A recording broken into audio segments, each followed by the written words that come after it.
Right. ऐसे game वो करके इस तरीके से थोड़ा बहुत मेरे पिताजी ने छोटी सी उम्र में कमाना चालू कर दिया। सरकारी स्कूल में जाके उन्होंने अपना स्कूल पूरा किया, एक हाफ पैंट के अंदर और एक टी शर्ट में। हाफ पैंट भी बड़ी शानदार थी उनके पास, जिसमें पीछे पूरा छेद था और उसके ऊपर एक अलग तरह का वो चिपका हुआ था कपड़ा, और शर्ट यहाँ से फटी हुई रहती थी, तो उसको मेरी दादी लाल रंग के धागे से सिल के रखती थी पूरी है। और तो मेरे पिताजी सोचते थे क्या शानदार ड्रेस, हा। मेरे फादर उसको पहन के स्कूल जाते थे, मेरी बुआ भी ऐसे ही जाती थी। हालत बहुत ज्यादा खराब थी, बहुत बुरे वक्त देखा, बहुत बुरा दौर देखा, क्योंकि हमारे पास खेत खलियान जमीन जायदाद कुछ भी नहीं था, कुछ भी नहीं था। पिताजी ने दिन रात मेहनत करी, वहां से निकल के अजमेर, नाम सुना आपने? अजमेर में कॉलेज है, पता करिएगा, डीएवी कॉलेज में मेरे फादर ने एडमिशन लिया, और एडमिशन लेके मेरे फादर ने शुरू के 1.5 साल प्राइवेट ढाबे के ऊपर कचौरी समोसे की दुकान में रहते थे।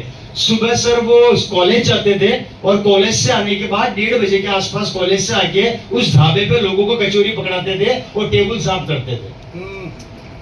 वहां शुरू के 1.5 साल निकाले, और वहीं सोते थे उस ढाबे में।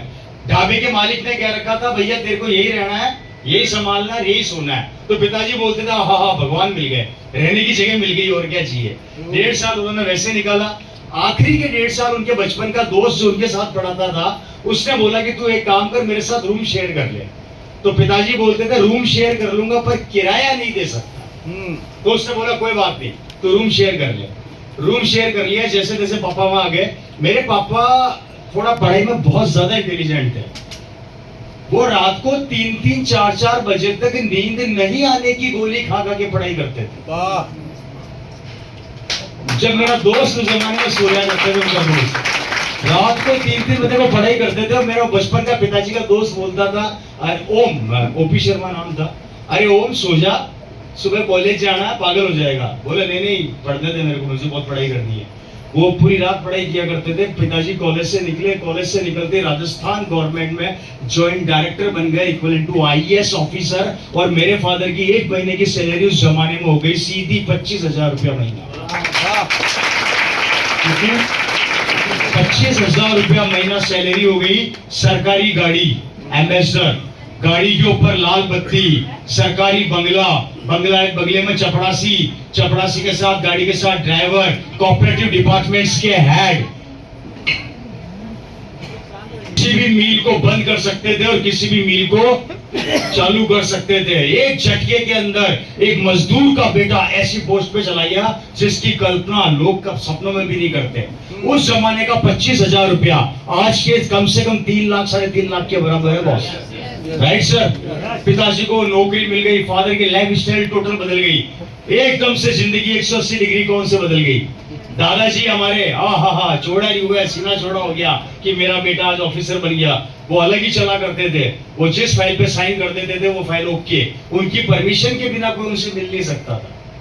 वो रिपोर्ट करते थे सीधे सीएम हाउस, राजस्थान में सीएम हाउस में रिपोर्ट करते थे मेरे फादर। और लाल बत्ती की पावर तो आप जानते ही हो क्या होती है, किसी की औकात नहीं थी हाथ देने की। वो अक्सर घर पे आया करते थे और नौकरी करके, और मेरी मदर उनसे, मतलब वो हमेशा शांत रहते थे, तो मेरी मदर पूछती थी आप इतने शांत क्यों रहते हो। तो मेरे फादर बोला करते थे नौकरी में मजा नहीं आ रहा, कुछ और करना है, इससे भी बड़ा करना है। तो मेरे पापा ये बोलते, मेरी मदर बोलती थी पागल वागल हो गए हो क्या, अब क्या मिनिस्टर बनने का मूड है क्या। जब आपको इतनी शानदार नौकरी मिल गई तो अब इससे बड़ा क्या होता है। हेलो, है या नहीं, हो या नहीं। तो मेरे फादर बोलते मजा नहीं आया। मेरे फादर की एक लाइन जो हमने सुन ली थी बचपन में, वो आप लोग हमेशा अपने जहन में रखो। मेरे फादर बोलते थे उस जमाने में, हम छोटे थे, इतने छोटे थे कि इतने छोटे भी नहीं थे कि मतलब समझ में नहीं आता था, घर में कोई हलचल है बच्चा सब जानता है, राइट है। मैं भी उसमें स्कूल में था तो पता तो लगता रहता था क्या चल रहा है घर में। तो मेरे फादर अक्सर बोलते थे कि अगर ओपी शर्मा अपनी लाइफ के अंदर कचौरी बेच के 25,000 तक पहुंच सकता है, तो ये ओपी शर्मा 25 लाख भी कमा सकता है। कितनी बड़ी बात है। अच्छा, आप मेरा एक सवाल आप लोगों से, आप में से कोई महीने का 20,000 कमा रहा, कभी 2 लाख की प्लानिंग करी? आप कोई 50,000 कमा रहा, 5 लाख की प्लानिंग करी? आप में से यहाँ बैठे कई लोग महीने का 1 लाख रुपया कमा रहे, 10 लाख की प्लानिंग करी? क्यों? क्या आपकी काबिलियत पे भरोसा नहीं है? या हार गए या डर गए कि बस लाख रुपया मिल गया निकल जाएगी अपनी तो जैसे तैसे? इस सुख की वजह से तो हमारे बच्चों को समझौता करना पड़ता है सर, क्योंकि आप तो सुख देख रहे हैं। क्योंकि घी का भाव एक जमाने में 2 रुपए का हुआ करता था, आज वो घी 5,000 में भी नहीं मिलता। एक जमाने में 150 रुपए का सिलेंडर आया करता था, आज 1,000 रुपए से कम नहीं है और ये 2,000 का हो जाएगा। पर इनकम कैसे बढ़ाओगे? इसलिए सुख कहाँ बचा है? सुख तो वहां पर होता है जहाँ खर्चे कम और इनकम ज्यादा हो। अब तो उल्टा हो गया, खर्चे ज्यादा हो गए, इनकम कम हो गई, तो सुख नाम की परिभाषा ही खत्म हो गई है।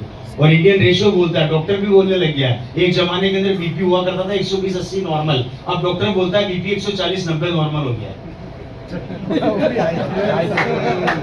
पूछ लेना जाके। तो सुख का बचा।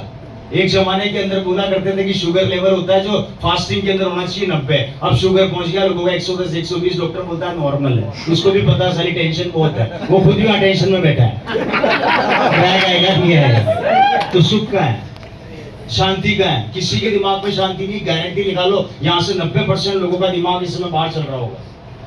ये कब मीटिंग खत्म करे, कब जाके मैं अपना काम करूं।